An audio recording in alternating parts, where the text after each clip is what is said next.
Good morning, and thank you for joining us. I'm delighted to welcome you to PEM's 2022 Autumn Statement Summary. Quite a lot's happened since we last met. It's the third Prime Minister, it's the third Chancellor. There's a war in Europe, rising energy costs, high inflation, and increasing interest rates. It's all quite depressing. It's a tough time to be the Chancellor. Jeremy Hunt acknowledged what we have known for some time. The UK is in a recession and the next few years are going to be tough. The Office for Public Responsibility, even Budget Responsibility, predicts the UK economy will shrink by 1.4% next year and that this recession will last for at least 18 months. Unfortunately, the brief Liz and Quasi experiment has made the job harder for the Chancellor. With a message of stability, growth and public services, he's had to plug a £60 billion gap with a combination of tax increases and spending cuts. Without stealing the thunder of my tax colleagues, some of the key highlights: increases in income tax by freezing basic and higher rate bands, and increasing the number of people that fall within the 45% band. An overall reduction in spending plans, but with better than expected news for schools and the NHS, at least in the short term. RPI increases of 10% for those on pensions and benefits, and an increase in the minimum wage. There were two significant announcements for the Eastern region. The Chancellor confirmed that two substantial capital projects, the East West Railway connecting Oxford to Cambridge, and the Sidewell C nuclear power plant will go ahead as planned. Before we start, can I ask if you have any questions that you use the Q&A facility, and we will answer as many as we can towards the end of the webinar. We are aiming for a finish at 10 o'clock, so we will pick up as much as possible. If we do run out of time or you have further questions, please do get in touch with any of us or your usual PM contact, and we'd be delighted to help.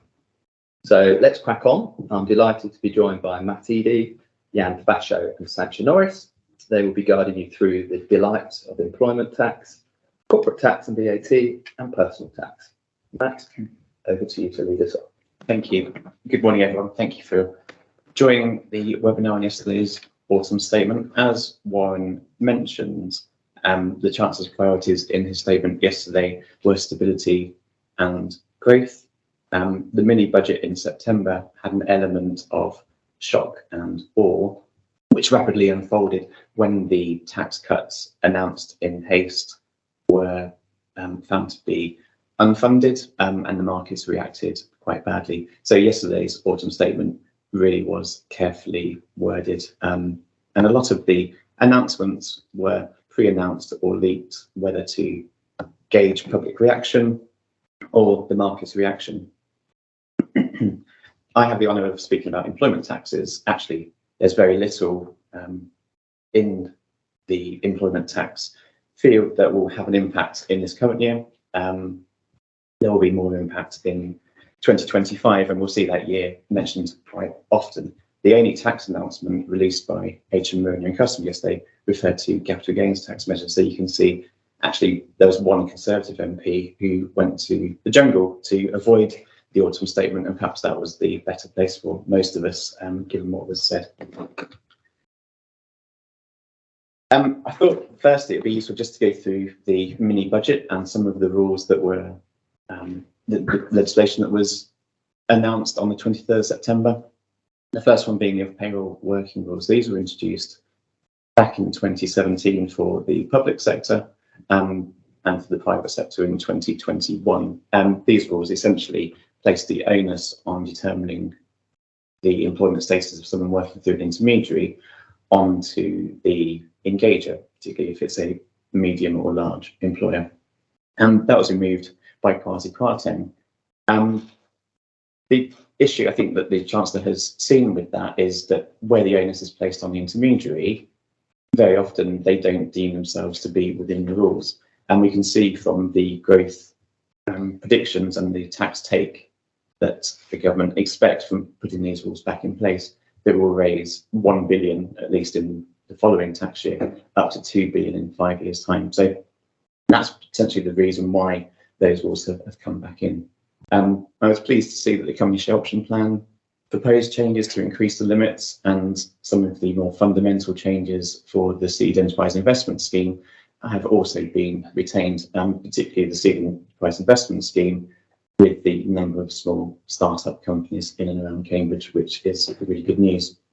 And perhaps the measure that has reached or had the most media attention is national insurance contributions. You will recall in the budget last year, part of the Build Back Better campaign, national insurance was increased by 1.25% for everyone. That was introduced in April 22. For those of you who run payrolls, you'll have seen 3 changes to NIC rates or thresholds this year: the increase on the 6th of April, the change in thresholds in July, and then the removal of the increase on the 6th of November. And so it's great that that change remains. It was reduced, taken away in the mini budget as part of the cost of living crisis. One of the reasons why it hasn't been reversed is that legislation was so quickly introduced after that mini budget that it was already being enacted. The quid pro quo for that though is freezing of rates, national insurance thresholds going forwards.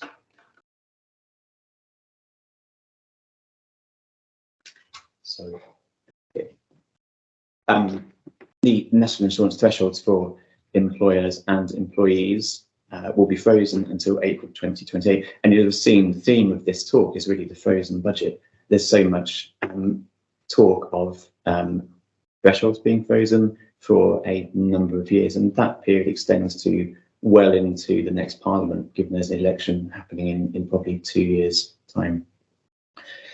The impact of freezing those thresholds does mean that more people will be paying national insurance. One of the things I'll talk about in a moment is the national living wage, which increases by 9.7%. That will bring more people potentially into paying national insurance, and particularly employers' national insurance will be due. That freezing of the thresholds also means that the reduction in revenue for the Exchequer is offset somewhat, as you can see from the graph shown there. It's also interesting to note that our rates of employers' national insurance at 13.8%, as they currently are significantly lower than our European counterparts. Is Spain and France go up to about 45%. Germany is just shy of 20%. So there might be room for increasing these in the future, given that very often in the budget announcements and autumn statements, we are compared to our European neighbours. Given the theme of our talk, I thought it was useful just to show that it's always been freezing in the world of employee benefits. So many aspects of what we see day to day, the thresholds have been fixed for a number of years, as we can see from this table. The ones I pick out particularly are the expensive accommodation charge. This was introduced back in 1988. Now, topical, I remember my years generally by football tournaments, and this is the year when England finished bottom of their group in the European Championship, so hopefully that is not a sign of things to come next week. Back in that time, the average property price was probably about £75,000, and therefore this charge didn't necessarily always apply. That is no longer the case now, when the average property price is not at that level at all. I'd also pick out mileage rates. Those have been the same for the past 11 years, yet we've seen a significant increase in the cost of fuel, particularly in the last 2 years, which therefore becomes a cost burden to employees and employers when business travel is undertaken. And finally, the annual events exemption, that has now been at £150 per head for some 19 years. Now, the average price of beer 19 years ago was probably less than half of what it is now. So either our events are more sober than they used to be, or it's just costing employers more. So with Christmas parties shortly starting to happen, that's something to be aware of. Other measures impacting employees, as I've already mentioned, national living wage increases from next April. For a full-time equivalent employee, that represents an increase of £1,600 per year. That also means a £1,600 increase in costs for employers. and associated employers' national insurance. So if you've got an employer who's employing 200 employees at those levels, that cost increase is going to be over £300,000. Company car rates, tax benefits are calculated by reference to the list price and the emissions. These have been fixed for a couple of years, but they're going to go up in April 2025 by 1%, and then up to a maximum of 37, and then they're fixed. Van benefits, the private use of a company van, the taxable benefit will increase by CPI. So from April 23, I would expect that to be about £4,000 per year. On electric vehicles, the government has still used the tax system to encourage electric vehicles to reduce pollution. And these rules have not really changed significantly, but there will be an increase for employers that provide electric cars to employees for private use of 1% per year from April 25. So it goes up from 2% to 5% from that date. First year allowances are still available for charging points that an employer may put in. That was introduced back in 2016. It continues, it's just been extended. And again, on the ancillary of those two aspects, though, vehicle excise duty will start to be introduced on electric vehicles. I think the Chancellor mentioned yesterday that all motorists should pay their fair share, and that's what is happening from April 25. That's for all cars registered after April 17. Additionally, if the electric vehicle costs more than £40,000, and I think when I think of an electric car, I would think of a Tesla, most of those will cost more than £40,000. There's the expensive car charge that will apply to those vehicles also. And finally, because there's not a huge amount to say on employment tax, I just want to cover some of the anti-avoidance and funding of the revenue to target fraud and non-paying of tax. So every autumn statement, every budget, there's additional funding given to HMRC to do this. Back in the last budget, funding was put in place for tackling COVID-19 fraud, particularly on the job retention scheme. And we've seen HMRC be more active in this area since. In the statement yesterday, the Chancellor mentioned that 79 million extra funding will be made available to find additional staff. So the question will be where they're going to get those additional staff from, but with a view to saving £725 million over the next few years, which is quite a good return on their investment, if that is correct. The Department of Work and Pensions also, their return is even better, 280 million to tackle benefits fraud, with a forecast to save over 2 billion as a result. The other tax avoidance legislation, which was the only tax announcement announced by HMRC yesterday, was some legislation on capital gains tax and share exchanges using overseas companies, and a reference to R&D fraud, and the changes being made that Jan will discuss that will attempt to remove some of those areas that are more easily targeted when claiming R&D. And without further ado, I'll pass you on to Jan to cover the business tax section. Thank you, Matthew. Good morning, everyone, and thank you all for watching. I think it's an understatement to say that the last few weeks has been turbulent in terms of politics and tax measures. On 23rd September, we had a large amount of unfunded tax cuts without the OBR forecasts. And at PEM, we were talking to clients about the abolition of the additional rate and profit extraction. We were also having conversations with a lot of UK companies and overseas companies about the planned rate rise being scrapped for corporation tax purposes. There was a lot of positive comments at the time saying, well, that's really good, it makes the UK a lot more attractive place to do business.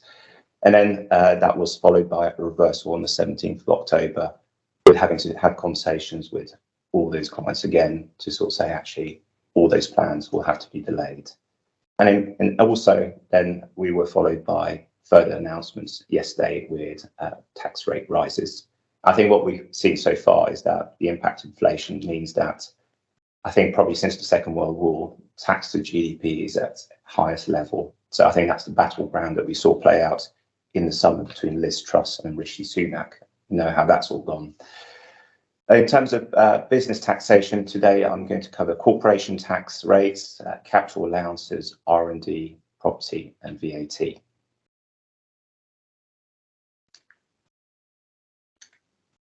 In terms of corporation tax, this was the announcement that was made a while ago that it was going to go up to 25%. That was temporarily scrapped.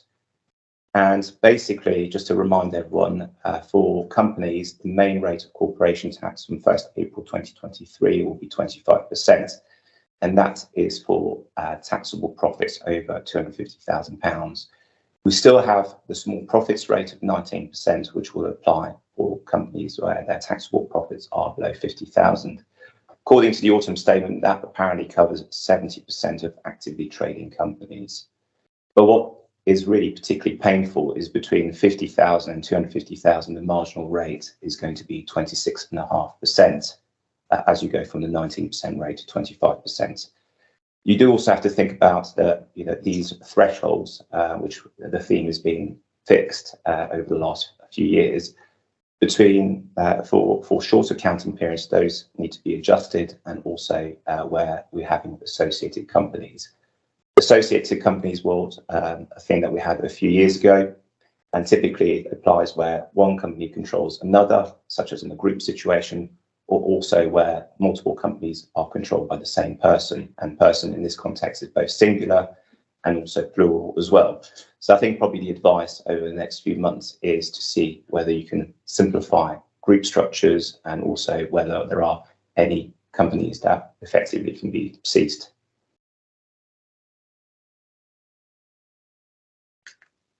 Where does that leave us with corporation tax rates? Well, at the moment, the UK is the lowest in the G20, and with going up to 25%, will still be the lowest in the G7, so much lower than a lot of places such as Canada, France, US, Australia, Germany, and Japan. And I think the corporation tax is only one part of the story. We are sort of seeing that tax rates are going up globally. One of the announcements that was made is that the UK will be adopting the OECD Pillar 2 recommendation that we're going to have a minimum 15% tax on all large multinationals, and that's part of the OECD G20 initiative, and that's going to come in for accounting periods on or after December 2023. Now, the headline rate of corporation tax only tells part of the story. The UK is still a very good location to have a holding company. We're still having conversations with clients looking to set up in the UK, moving their corporate headquarters. The UK is particularly great because we are still able to receive dividends exempt from corporation tax, and dividends are also paid out without any withholding tax. Also, a UK holding company does not have any corporation tax if it meets the substantial shareholding exemption on disposal subsidiaries. I think what's probably really also beneficial is in a post-Brexit world, the UK has the most tax treaties, network tax treaties globally. So it will help in terms of reduction of dividend, interest and royalty withholding taxes with other countries. And also one of the conversations that I had recently is that actually the UK has a lot of tax release, which I will cover into a bit more detail. In terms of capital allowances, there were a couple of measures announced. I think we are having the end of the super deduction of 130% as of 31st of March 2023. The reason it was introduced was because of the increase to 25% corporation tax. If you take 130% and 19% and put them together, that the effective tax saving is just under 25%.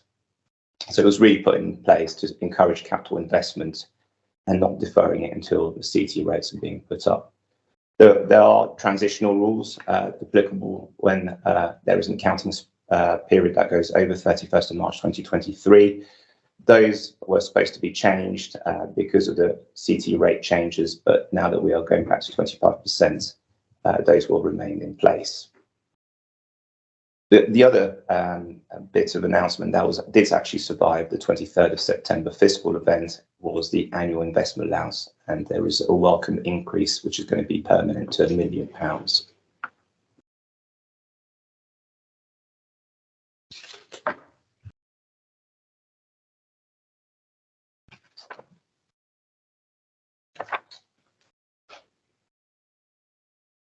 There was quite a lot of announcements on R&D tax relief. I guess probably in partly to do with the changes in the CT rates.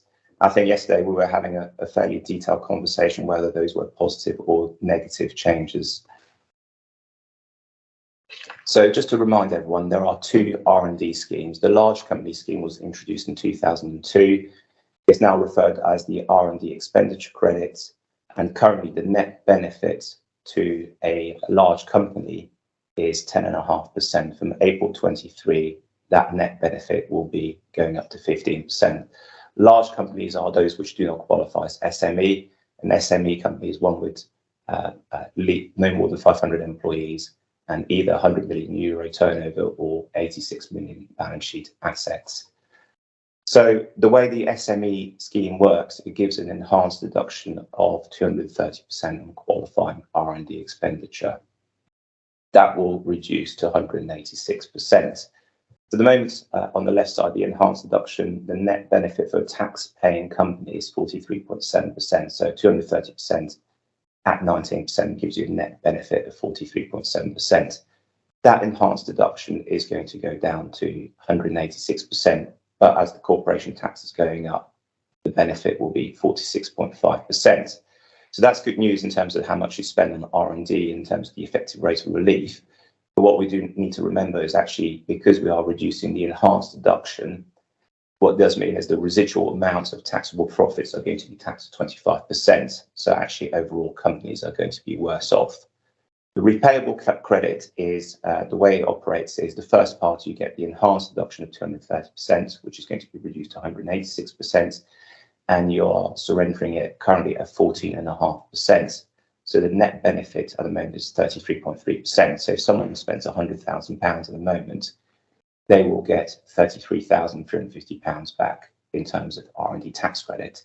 Because of the changes in the enhanced deduction and the lowering of the tax credit, the benefit is dropping quite significantly to 18.6%. And we can see that the difference between the large scheme and the SME scheme when it comes to repayable credit is reducing quite significantly.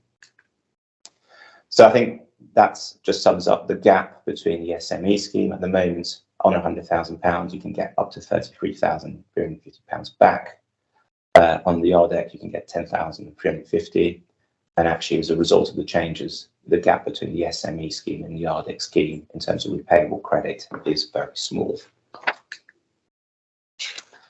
In terms of changes,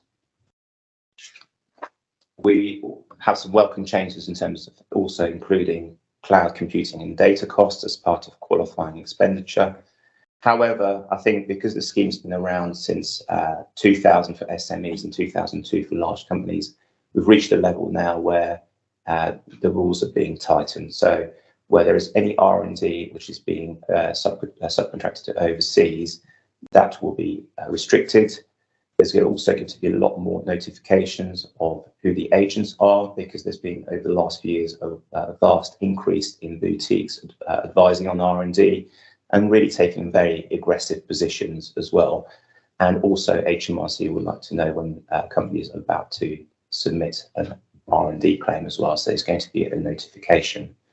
I think, given all the changes, I think that probably in the future we will end up with having one single R&D scheme.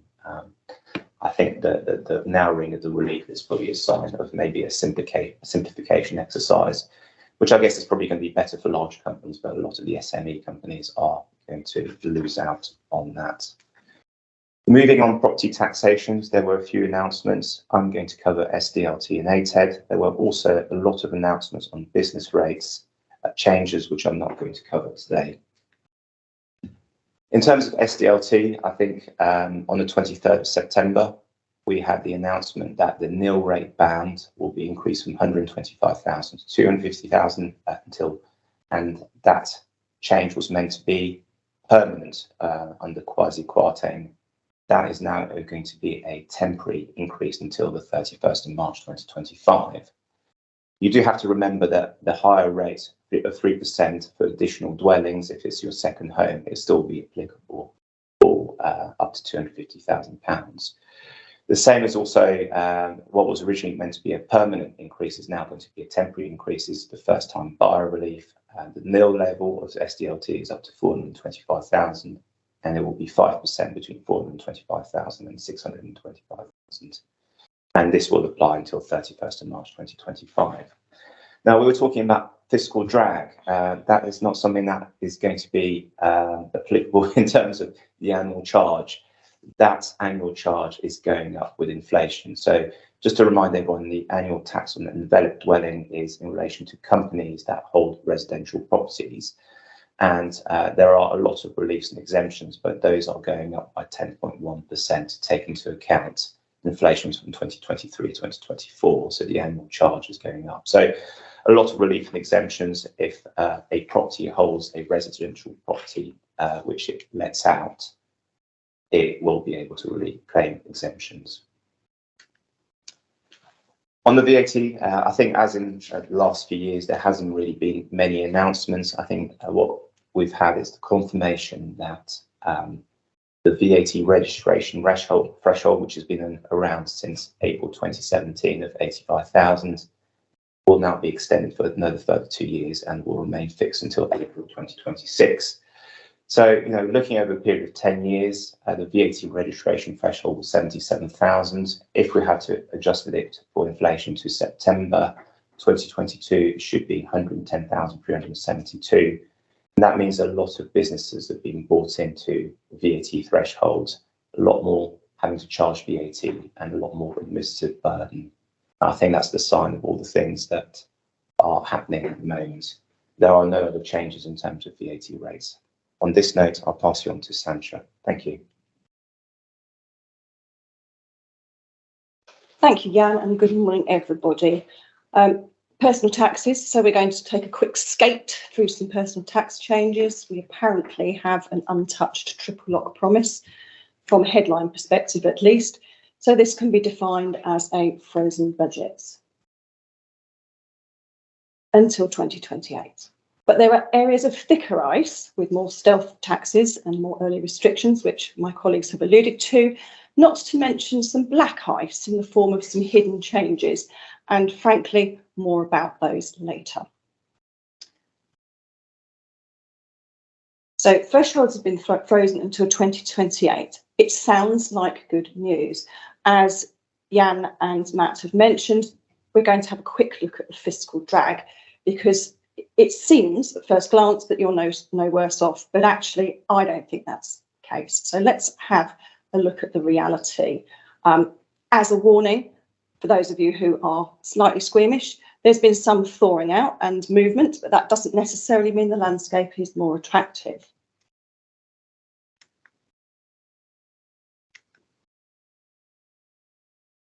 So I'm not going to look at detail at some of the things that haven't changed, and I have highlighted, hopefully you can see in PEM pink, areas that have moved and will have more of an immediate impact.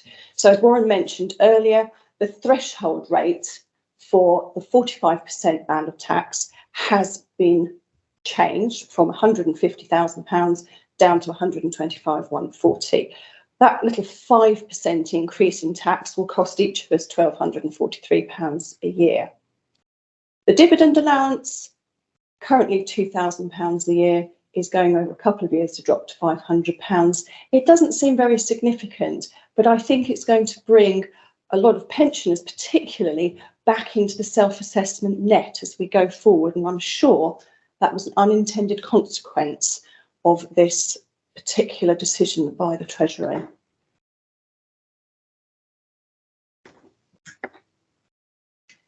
Pension allowances and thresholds, they are unchanged. And the capital gains tax reduction in the annual exemption, we're currently at £12,300 a year. We'll reduce via £6,000 next year to £3,000 a year. It's going to affect every single gain that arises.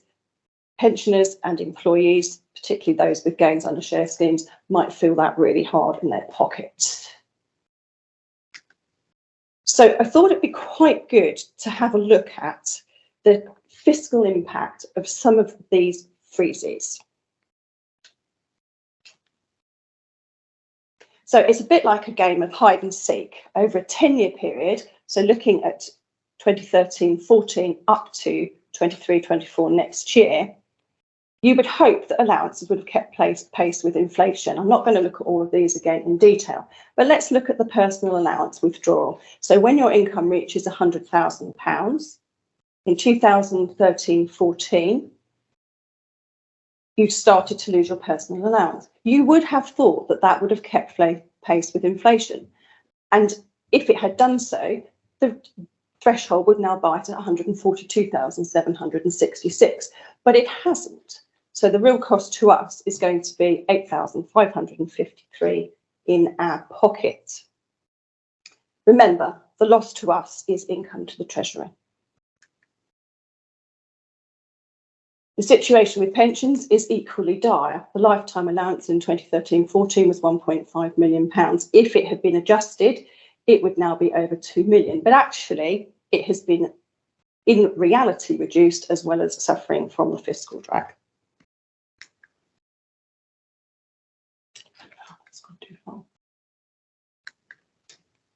Okay, so as my colleagues have mentioned, there were a couple of niche changes that fell into the budget.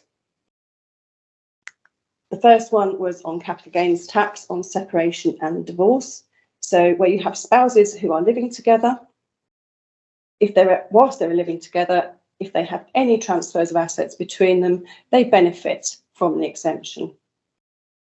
However, when the circumstances change, if they cease living together as spouses, then that exemption can be lost, which can create extra pain when you're becoming divorced or going through personal turmoil. So to add tax turmoil seems really unfair. So I think this is a really sensible solution going forward. So from 6th of April, and that's really important because we're not there yet,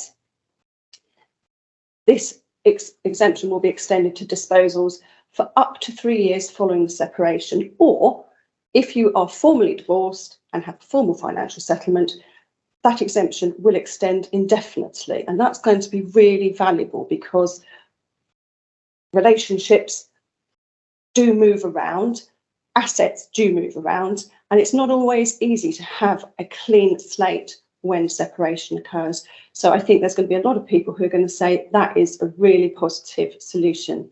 And indeed, there'll be a more generous solution for the principal residence relief when the previous marital home is sold. The next change was mentioned earlier by Matt when we were looking at anti-avoidance, and it's opening the floodgates, perhaps, for reform of the non-dom tax regime. Lots of people will say it is long overdue. So this applies to non-UK residents who are non-domiciled. And previously to yesterday, they could rearrange their assets to escape being taxed on income and gains arising from a UK business.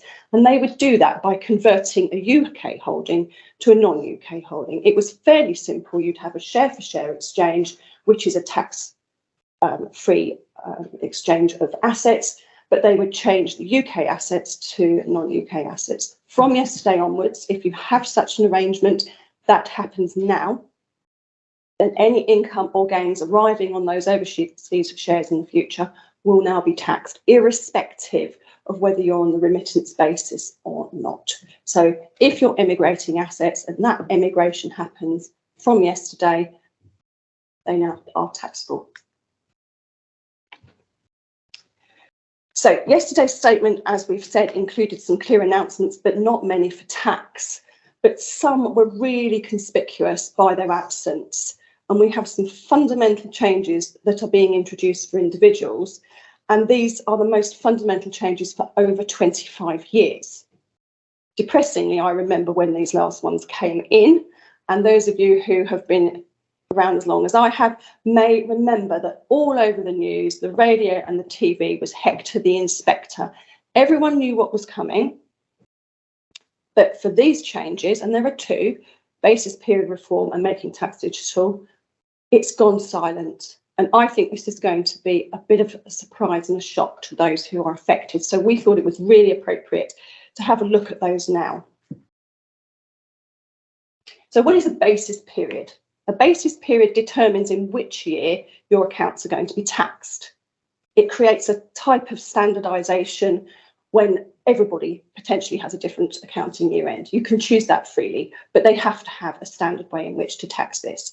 It basically means at the moment there's a delay in taxing profits and the government have a hole in their purse. They need to fill it, and this is going to help. So what does it really mean? So at the moment, let's say your year ends 30th of April 22 and it is taxed in the current year, 22-23. As it changes, you can have any year end. That does not change at all. But the question I'm going to pose, and we're all going to have to think about, is whether you want to have any year end. Obviously, there might be some commercial reasons why you do, but the tax reasons, and we don't ever let the tax tail wag the dog, but the tax reasons and the calculations are going to be pretty horrible. So you're going to move from April 2024, so not very far away, to be taxed on a year basis. Therefore, your profits from 6th of April 24 to 5th of April 25 will be taxed in that year, which means most of us don't have a 5th of April year end, that you're going to have to apportion your accounting profit every tax year to work out what is going to be taxable, unless your accounting year happens to be 5th of April. And the only one piece of good news there is if your accounting year end is 31st of March, then it's deemed to be coterminous with 5th of April. So what does that really mean? It means it's going to work really well with making tax digital, more about that in a moment. But it also means that in 23-24, we've got to move from one basis to another. So we're going to have 2 years that are going to be taxable in 23-24. And you're going to have to do this apportionment calculation going forward, unless you change the year end. The decision, commerciality versus administration. So if you have, let's say, letting business, and you let mostly to university students, quite often you will have a year end that is coterminous with the academic year. So you might end in 31st of July. Do you really want to change your year to 5th of April because it works for tax? Or does it make more sense to keep it with the academic year? It's a decision we're all going to have to look at. There are obviously some really complicated transitional rules because they've got rid of the Office of Tax Simplification, and this could be one of the reasons why. So I'm not going to look at the transitional rules, but we'll have a quick look at how the examples and how the calculations might work. So the 2022-23 year, the year we're in at the moment, you will be taxed on your tax profits to 30th of April 2022. And for my example here, we're going to assume that your annual profit is always 120,450. Obviously, it wouldn't be, because if it was, the inspector might be asking dodgy questions. But let's just assume for this example it is. From April 24, we have said we're moving to an actual basis. So in 24-25, you'll be taxed on the actual profits in the year, which means in 23-24, which is a leap year, and I'm ignoring that fact. So in that year, you're going to be taxed on your profits of 30th of April 23 plus 365ths of the year end 24 profit. So instead of being taxed on 120,450, you're now going to be taxed on 232,650, nearly 2 years profit in one tax year. That is obviously going to have issues going forward from a cash flow perspective and some decision making. So we need to think about this, and we need to think about it now. As I said, it's a transitional year. There are some spreading rules. There's some claiming for overlap. There are other considerations, but the starting point is 2 years being taxed in one. That's really quite significant. And then going forwards from 24-25, you'll be taxed on a tax year basis, 6th of April to 5th of April. So every year, if your year end is 30th of April, you'll be taxed on 25/365ths of the 30th of April 24 year end, plus 365ths of the following year to April 25 in this instance. So absolutely simple. I know you all understand that. We need to look at it because it is not being broadcast by revenue. It has become something a little bit under the radar, and we don't want it to be a shock when it comes forward. 2 years' profits in 1 year could mean you have a very large tax bill in January 2025. So that moves me really happily on to making tax digital. This was another of the non-announcements, and frankly, a real missed opportunity to save my personal sanity. After years and years of waiting, I can't remember how many years they've been announcing this. We think now this is truly going to happen. This was a missed opportunity. They could have changed it. They've decided not to. So hold on to your hats. The merry-go-round is about to start. And if you're sitting comfortably, off we go. Oh, excellent. Even more issues with the technology at this end. So what is making tax digital? What's it going to apply to? It's going to apply from April 2024. Who is it going to affect? It's going to affect landlords and self-employed individuals. So not companies at this point, not partnerships at this point, just landlords and self-employed individuals. And it's affecting those who have income, and that is turnover, not profit, of £10,000 or more a year. For each of those individuals, instead of having one key date for submitting forms, you're now going to have 10 key dates for every year. And on top of every year, it's going to become a never-ending process. So what does it mean in reality? It means you must keep records digitally. You must keep records digitally. It will mean you'll have to use Making Tax digital compatible software. Now, that's going to be super tricky because there's not very much of it out there at the moment. We are assured that it will be in place, ready to use by the time we need to make the first quarterly submission, but it's a complete change of practice for most of us. You will be making quarterly submissions, and then you'll finalise your position at the year end, and then you'll submit a final declaration to the revenue. Simple? Surely. Surely not. Oh. So let's look at the annual process. These are your 10 key points. Let's start at the beginning of the year because that's a good place to start. 6th of April is the start of the year. Your first quarter end will finish on the 5th of July. You have 1 month to submit your quarter one report, and that must go in on the 5th of August. Because your quarter two period end started on 6th of July, your next quarter two end will be on the 5th of October. Again, you have a month. You must submit it on the 5th of November. From the 6th of October to the 5th of January is your third quarter. You submit that on the 5th of February. On the 6th of January, your quarter four started, ends on the 5th of April, submit on 5th of May. So far, so good. After all those points, you then have to do a summary, a final declaration, and an end of period statement. So it'd be like your final accounts and your tax return. It may suggest that a new tax return regime is coming in as well. So deep joy. Welcome to the Making Tax Digital merry-go-round, because my nice linear boxes work for 1 year. But when you have more than 1 year working at the same time, it's going to get seriously complicated because you've got this nice little merry-go-round running constantly for 2 years at every time. The merry-go-round will never stop. The only way to get off is to cease your rental or self-employed income. And I'm not even going to talk about how that reports and interacts with that either. So it is going to be complicated. You start your quarter one report in July. You submit it August, quarter two, October, submit November, 5th of January, quarter three.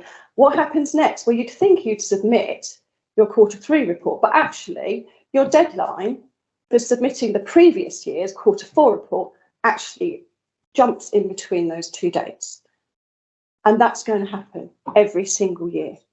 So frankly, no wonder the Office of Tax Simplification has been closed down, because this does not look like a simple solution to me.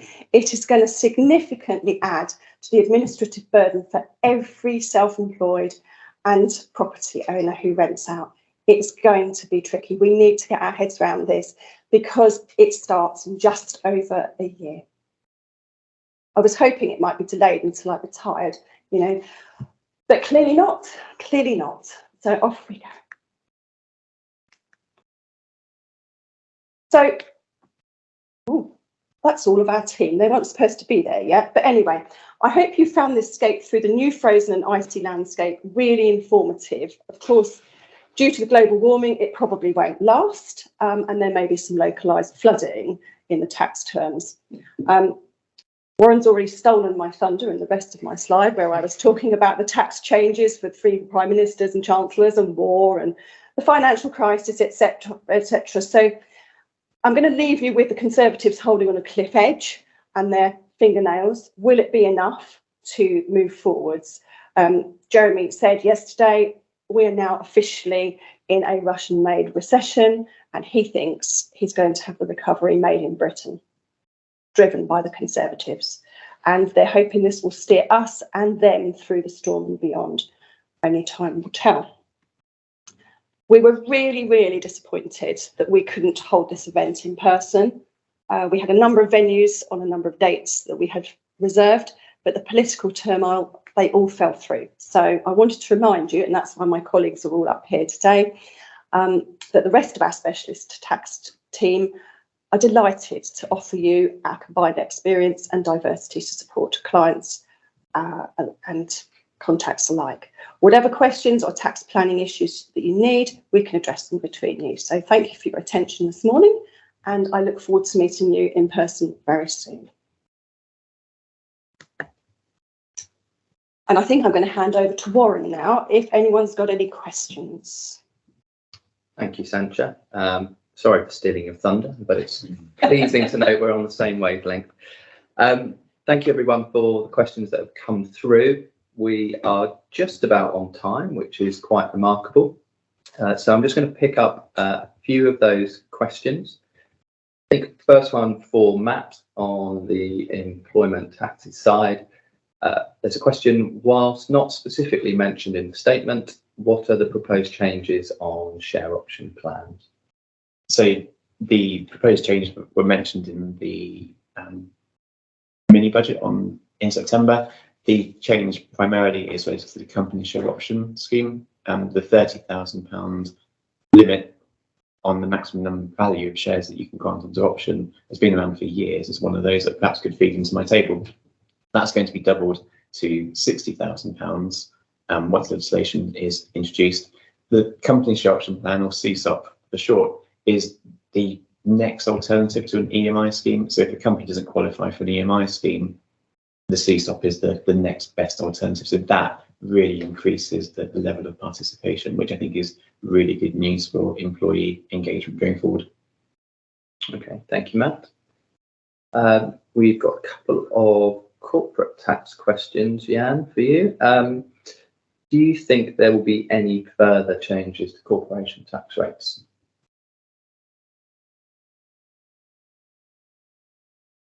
I think we're going to hopefully have a period of the corporation tax steadying. I think we had 19%. It was a big jump to 25%. And I expect the next few years will remain at that level. I think there's also a lot of more European and global cooperation as well in terms of minimum tax rates. So I think the government will have a look and see how those develop over time. Thank you. Okay, and there's also a question around R&D as well, Jan. Scroll down to that. Where do you think those schemes are heading? You mentioned in your session that you thought there may be a slight narrowing between the two schemes. Do you think they're going to be withdrawn or even more difficult to claim? I mean, the schemes have been around for 20 years. I think SME 2000, a large company scheme 2002 was when they were introduced.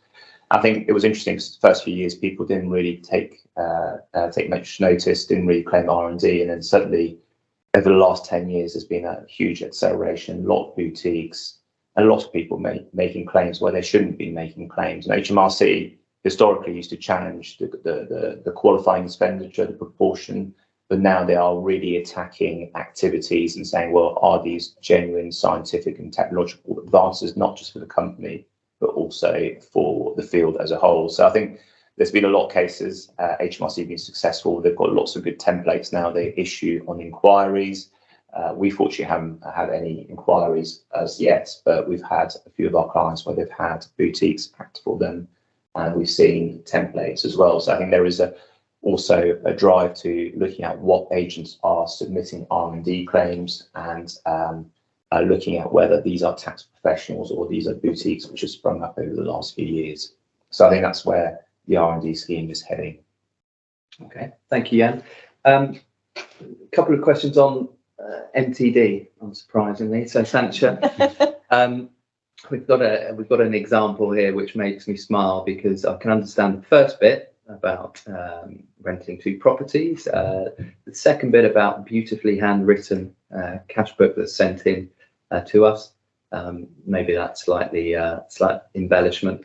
The question states that they don't really want to follow MTD. They don't trust computers and their records are meticulous. Any advice for them? Well, unfortunately,